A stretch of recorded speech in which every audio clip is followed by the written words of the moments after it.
The history of the Soviet Union from 1964 to 1982, referred to as the Brezhnev Era, covers the period of Leonid Brezhnev's rule of the Union of Soviet Socialist Republics. This period began with high economic growth and soaring prosperity, but gradually significant problems in social, political, and economic areas accumulated, so that the period is often described as the Era of Stagnation. Nikita Khrushchev was ousted as first secretary of the Central Committee of the Communist Party of the Soviet Union on 14 October 1964, due to his failed reforms and disregard for party and government institutions. Brezhnev replaced Khrushchev as first secretary and Alexei Kosygin replaced him as chairman of the Council of Ministers. Anastasia and later Nikolai Podgorny became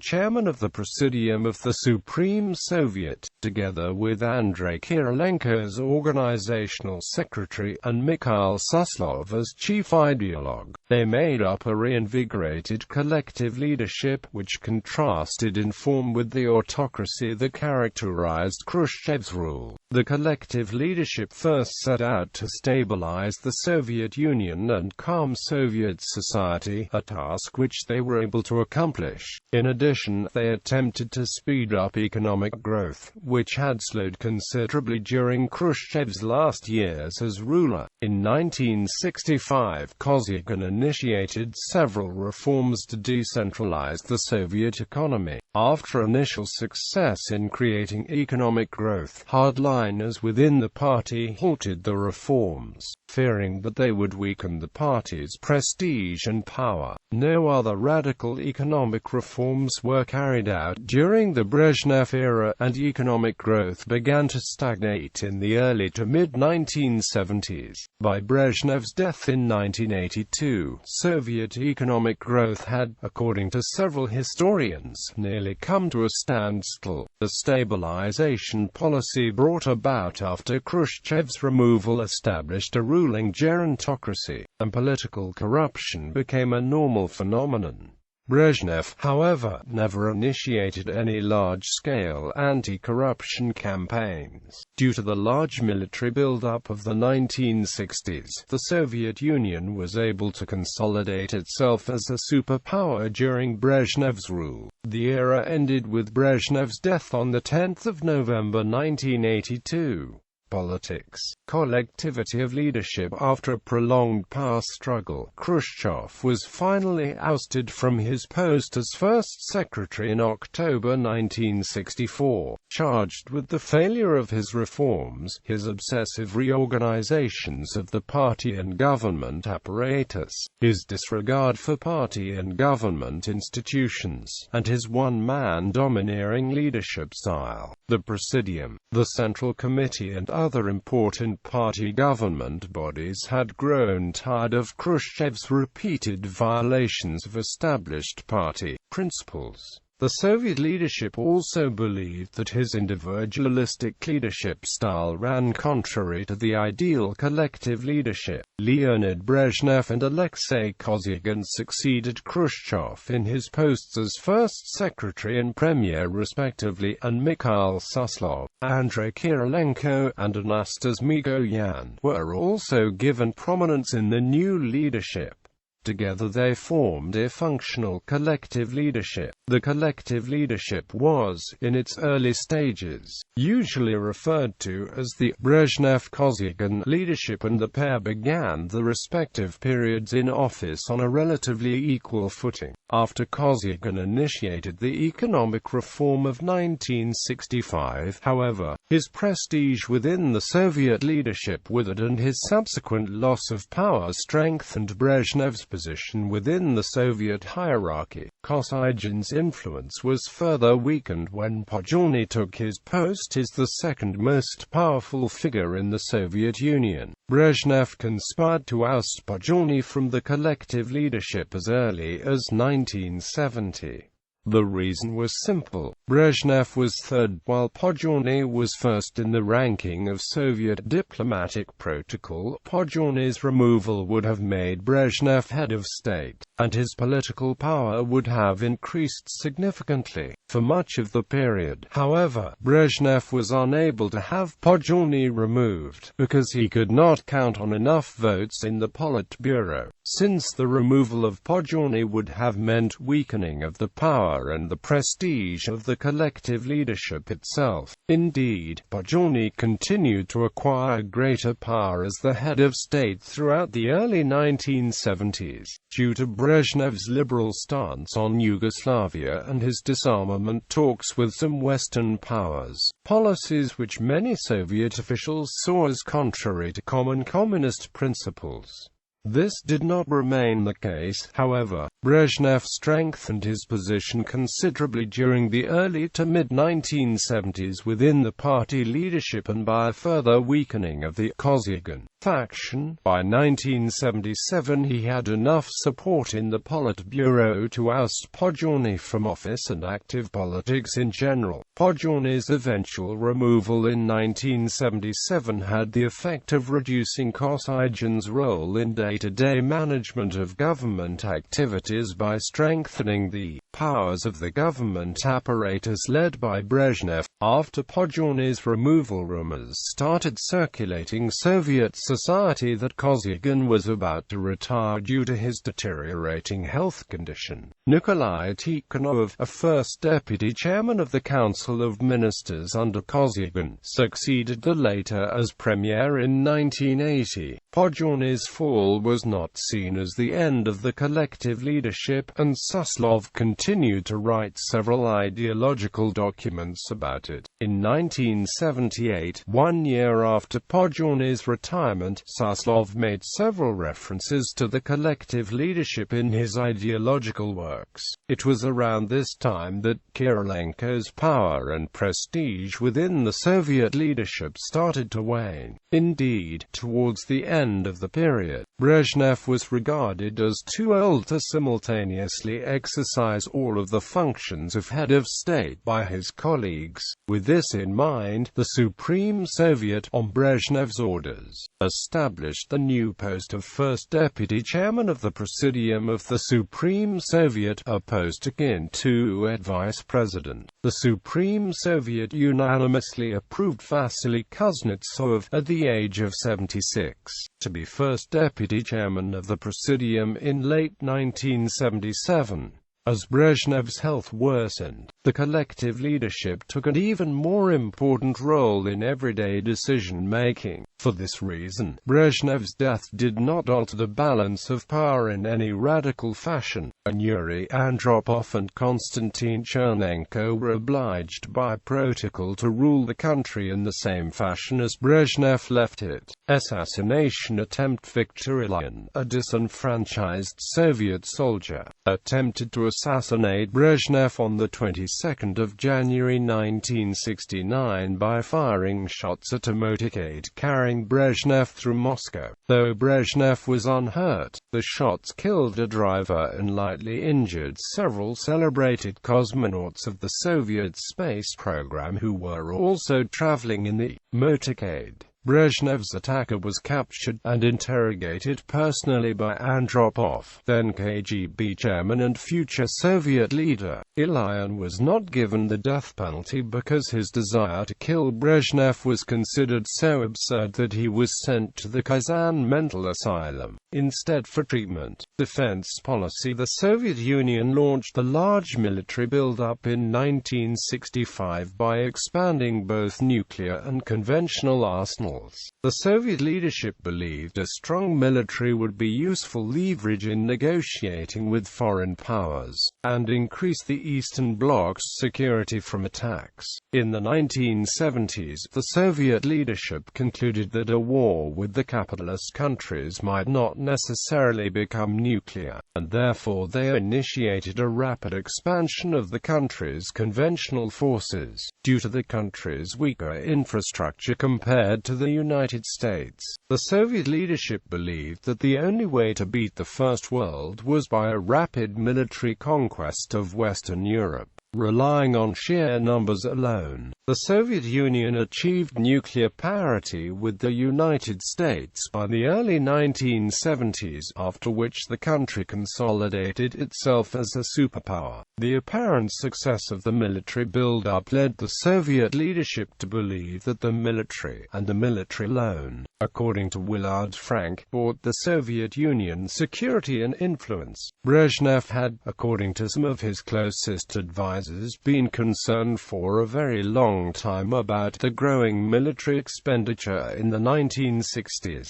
Advisors have recounted how Brezhnev came into conflict with several top-level military industrialists, the most notable being Marshal Andrei Grechko, the Minister of Defense. In the early 1970s, according to Anatoly Alexandrov Agentov, one of Brezhnev's closest advisors, Brezhnev attended a 5-hour meeting to try to convince the Soviet military establishment to reduce military spending. In the meeting, an irritated Brezhnev asked why the Soviet Union should, in the words of Matthew Evangelista, continue to exhaust the economy if the country could not be promised a military parity with the West. The question was left unanswered. When Grechko died in 1976, Dmitry Ustinov took his place as defense minister. Ustinov, although a close associate and friend of Brezhnev, hindered any attempt made by Brezhnev to reduce national military expenditure. In his later years, Brezhnev lacked the will to reduce defense expenditure due to his declining health. According to the Soviet diplomat Georgy Arbatov, the military-industrial complex functioned as Brezhnev's power base within the Soviet hierarchy, even if he tried to scale down investments. At the 23rd Party Congress in 1966,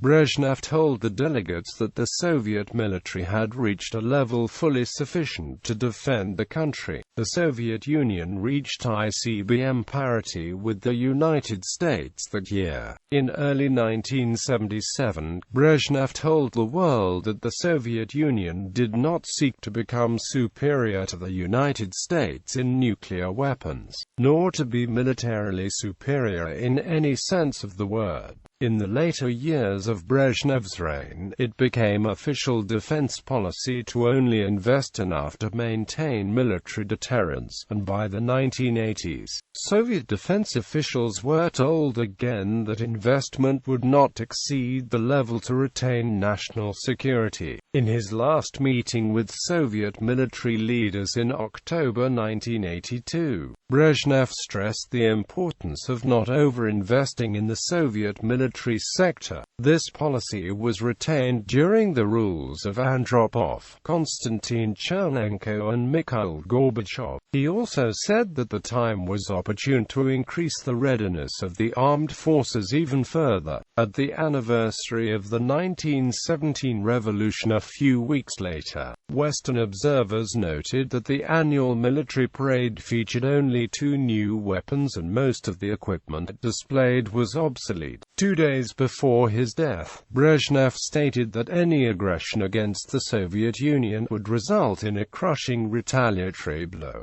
Stabilisation. Though Brezhnev's time in office would later be characterized as one of stability, early on, Brezhnev oversaw the replacement of half of the regional leaders and Politburo members. This was a typical move for a Soviet leader trying to strengthen his power base. Examples of Politburo members who lost the membership during the Brezhnev era are Gennady Voronov, Dmitry Polyansky, Alexander Shelepin, Petro Socialist and Podgorny. Polyansky and Voronov lost the membership in the Politburo because they were considered to be members of the Kosygin faction. Quote, In the place came Andrei Gromyko, the Minister of Defense, Andrei Gromyko, the Minister of Foreign Affairs, and KGB Chairman Andropov. The removal and replacement of members of the Soviet leadership halted in late 1970s. Initially, in fact, Brezhnev portrayed himself as a moderate, not as radical as Kosygin but not as conservative as Shelepin. Brezhnev gave the Central Committee formal permission to initiate Kosygin's 1965 economic reform. According to historian Robert Service, Brezhnev did modify some of Kosygin's reform proposals, many of which were unhelpful at best. In his early days, Brezhnev asked for advice from provincial party secretaries, and spent hours each day on such conversations.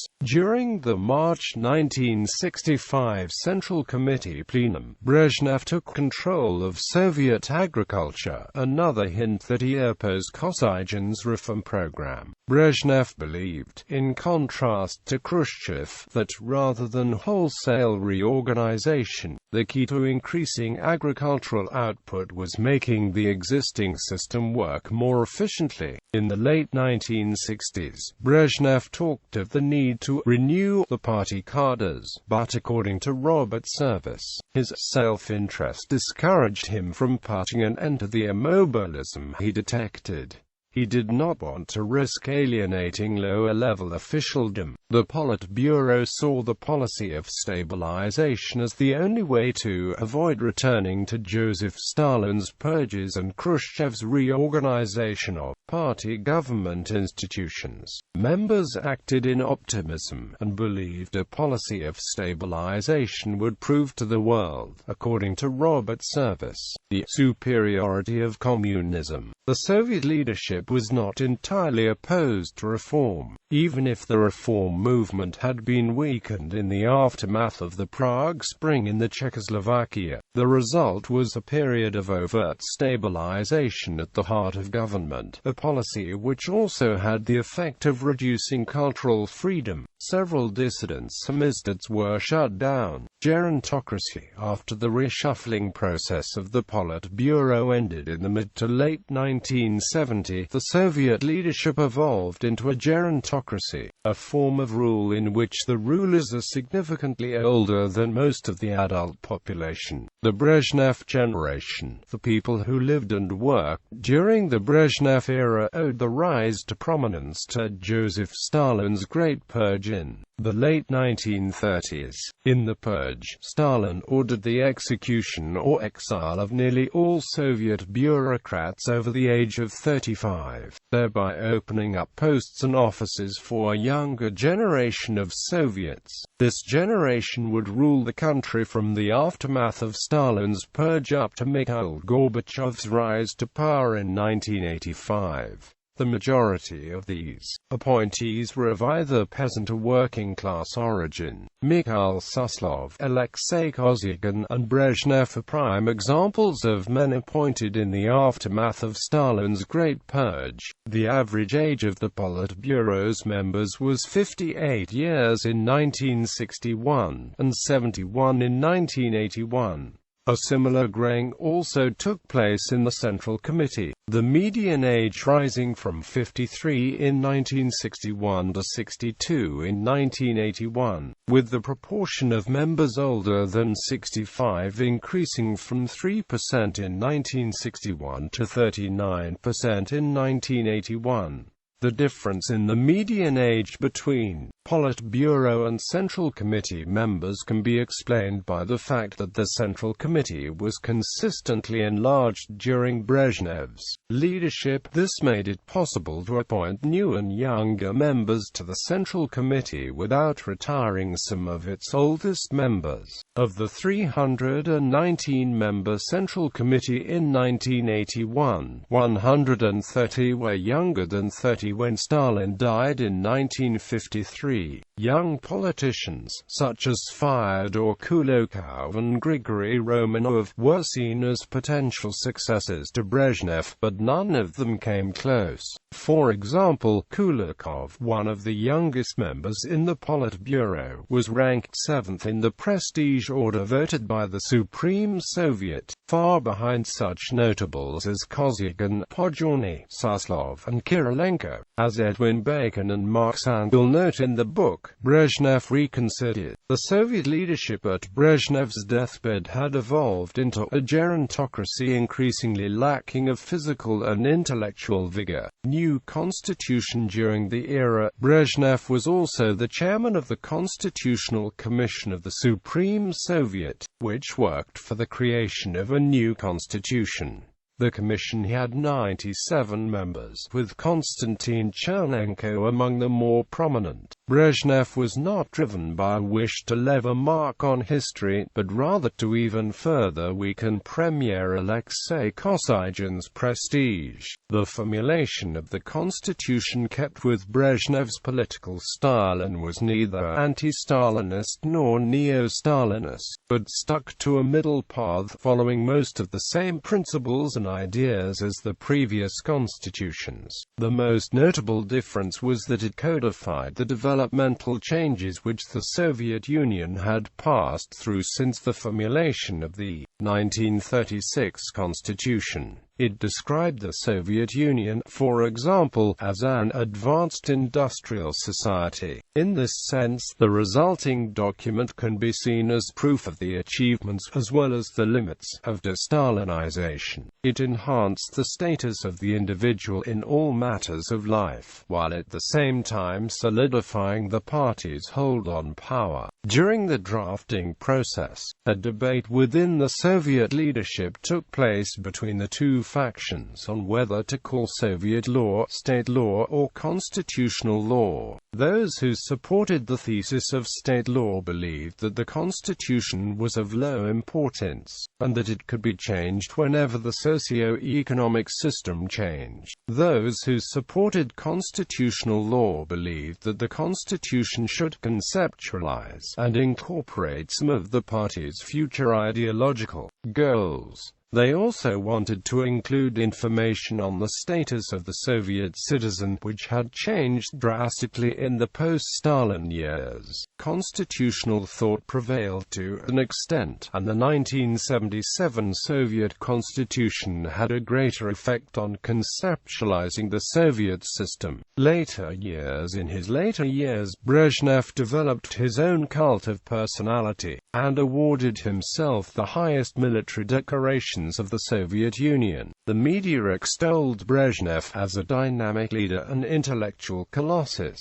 Brezhnev was awarded a Lenin Prize for Literature for Brezhnev's trilogy, 3 autobiographical novels. These awards were given to Brezhnev to bolster his position within the party and the Politburo. When Alexei Kosygin died on the 18th of December 1980, one day before Brezhnev's birthday, Pravda and other media outlets postponed the reporting of his death until after Brezhnev's birthday celebration. In reality, however, Brezhnev's physical and intellectual capacities had started to decline in the 1970s from bad health. Brezhnev approved the Soviet intervention in Afghanistan just as he had previously approved the Warsaw Pact invasion of Czechoslovakia. In both cases, Brezhnev was not the one pushing hardest for a possible armed intervention. Several leading members of the Soviet leadership decided to retain Brezhnev as General Secretary so that the careers would not suffer by a possible leadership reshuffling by his successor. Other members who disliked Brezhnev, among them Dmitry Ustinov, Andrei Gromyko, and Mikhail Suslov, feared that Brezhnev's removal would spark a succession crisis, and so they helped to maintain the status quo. Brezhnev stayed in office under pressure from some of his Politburo associates, though in practice the country was not governed by Brezhnev, but instead by collective leadership led by Suslov, Ustinov, Gromyko, and Yuri Andropov. Konstantin Chernenko, due to his close relationship with Brezhnev, had also acquired influence. While the Politburo was pondering who would take Brezhnev's place, his health continued to worsen. The choice of a successor would have been influenced by Suslov, but since he died in January 1982, before Brezhnev, Andropov took Suslov's place in the Central Committee Secretariat. With Brezhnev's health worsening, Andropov showed his Politburo colleagues that he was not afraid of Brezhnev's reprisals anymore, and launched a major anti-corruption campaign. On the 10th of November 1982, Brezhnev died and was honored with major state funeral and buried 5 days later at the Kremlin Wall necropolis.